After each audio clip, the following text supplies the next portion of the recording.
Il ne faut pas nier la réalité, la question des réfugiés est une question qui est devant nous et non pas derrière.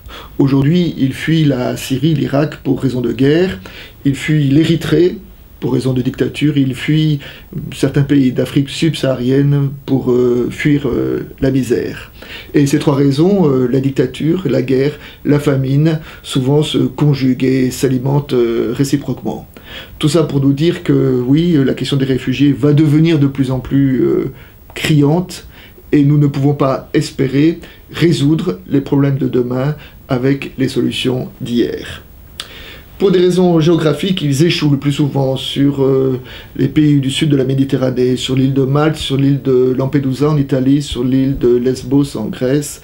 Et ces pays ne sont pas toujours équipés pour pouvoir accueillir cet afflux d'étrangers, d'émigrés, de réfugiés. Alors ils ont la tendance de les laisser partir vers les autres pays d'Europe, et puis les pays d'Europe les renvoient au nom du principe selon lequel c'est le pays dans lequel ils sont arrivés qui doit traiter administrativement leur cas. Et ainsi ces réfugiés sont comme des balles de ping-pong renvoyées d'un pays à l'autre.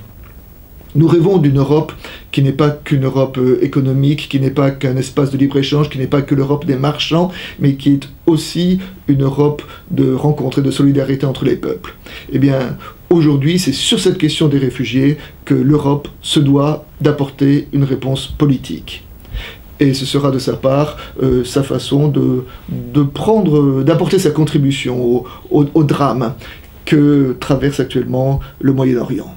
Alors, une politique, ça veut dire quoi? Ça veut dire, d'une part, essayer d'avoir une politique efficace de lutte contre les passeurs qui sont ces esclavagistes des temps modernes, ces pires d'épaves de notre temps. Et puis ensuite, construire des foyers d'accueil de ces réfugiés afin d'étudier avec eux les conditions de leur intégration.